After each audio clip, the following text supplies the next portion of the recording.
For those of you who learn better by following along when somebody else reads, I'm going to read through this article with you.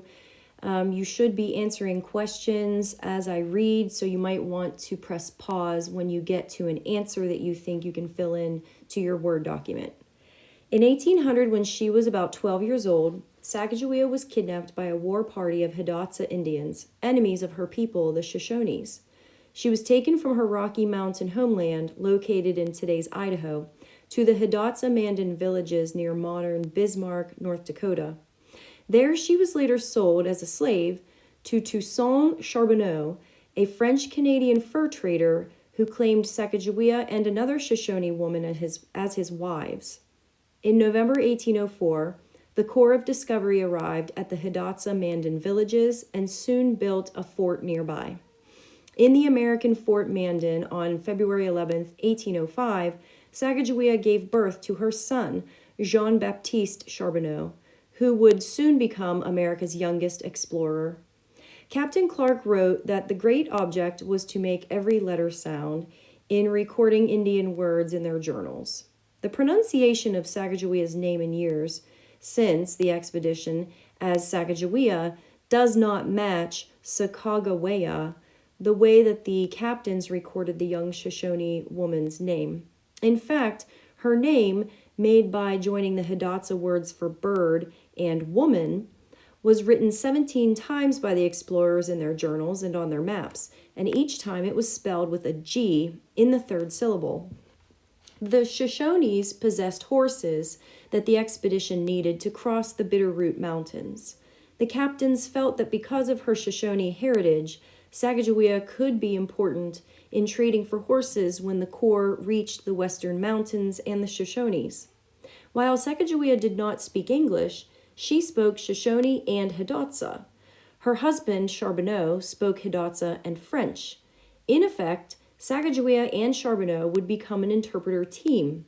As Clark explained in his journals, Charbonneau was hired as an interpreter through his wife. If and when the expedition met the Shoshones, Sacagawea would talk with them, then translate to Hidatsa for Charbonneau, who would translate to French. The Corps' Francois Labiche spoke French and English and would make the final translation so that the two English-speaking captains would understand. Sacagawea with the infant Jean-Baptiste was the only woman to accompany the 33 members of the permanent party to the Pacific Ocean and back.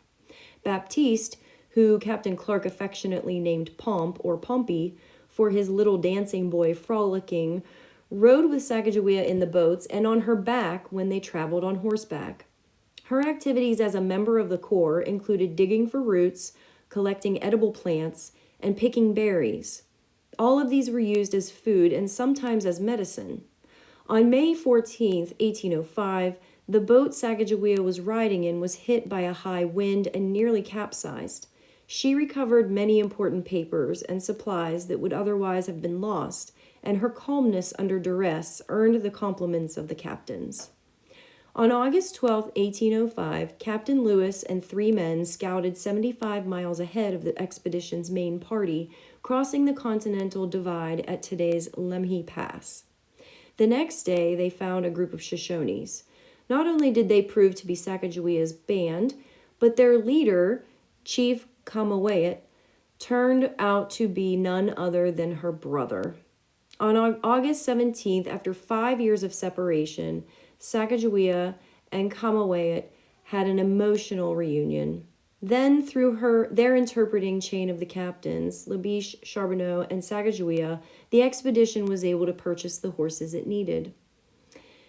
Sacagawea turned out to be incredibly valuable to the Corps as it traveled westward through the territories of many new tribes. Some of these Indians, prepared to defend their lands, had never seen white men before. As Clark noted on October 19, 1805, the Indians were inclined to believe that the whites were friendly when they saw Sacagawea. A war party never traveled with a woman, especially a woman with a baby. During council meetings between Indian chiefs and the Corps, where Shoshone was spoken, Sacagawea was used and valued as an interpreter. On November 24, 1805, When the expedition reached the place where the Columbia River emptied into the Pacific Ocean, the captains held a vote among all the members to decide where to settle for the winter. Sacagawea's vote, as well as the vote of Clark's manservant York, were counted equally with those of the captains and the men.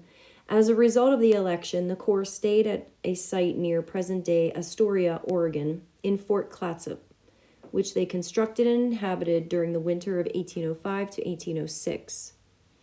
While at Fort Clatsop, local Indians told the expedition of a whale that had been stranded on a beach some miles to the south.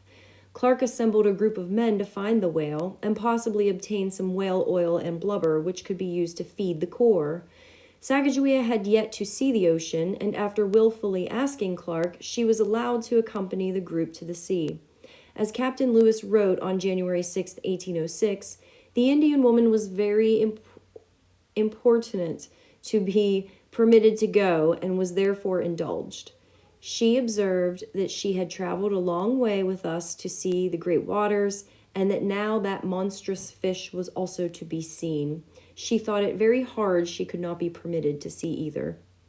During the expedition's return journey, as they passed through her homeland, Sacagawea proved a valuable guide. She remembered Shoshone trails from her childhood, and Clark praised her as his pilot. The most important trail she recalled, which Clark described as a large road passing through a gap in the mountain, led to the Yellowstone River. Today is known as Bozeman Pass, Montana. The Corps returned to the Hidatsa Mandan villages on August 14, 1806, marking the end of the trip for Sacagawea, Charbonneau, and their boy Jean-Baptiste. When the trip was over, Sacagawea received nothing, but Charbonneau was given $500.33 and 320 acres of land.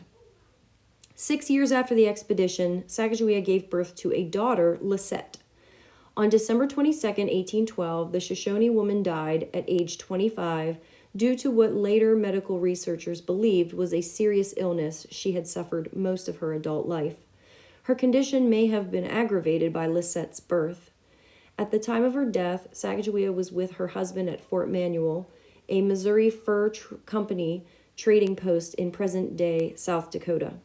8 months after her death, Clark legally adopted Sacagawea's 2 children, Jean-Baptiste and Lisette.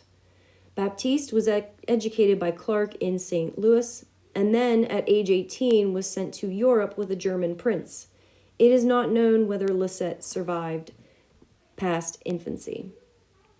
During most of the 20th century, several generations of Americans have believed a theory that originated in 1907 by Dr. Grace Raymond Hubbard, librarian, University of Wyoming. According to Dr. Hubbard's theory, a person who lived to age 100 on the Wind River Indian Reservation in Wyoming was the Sacagawea of the Lewis and Clark expedition. Alleged to have been Sacagawea, which was interpreted to mean boat launcher, that woman died and was buried on the reservation on April 9, 1884. Dr. Hubbard formalized her theory in her 1932 book, Sacagawea, A Guide and Interpreter of the Lewis and Clark Expedition. The only written documents that have been found positively identifying that elderly woman are the listing of her name on a November 1, 1877 census roll of the Wind River Shoshone and Bannock Indians, and the woman's April 9, 1884 death certificate. Both of these official documents clearly record her name as Basil's mother. At age 100 in 1884, Basil's mother would have been born in 1784, making her 21 years old in 1805, the year Sacagawea set out with Lewis and Clark. Most 20th century books, encyclopedias, and movies have perpetuated this theory, creating the mistaken identity of the Wind River woman.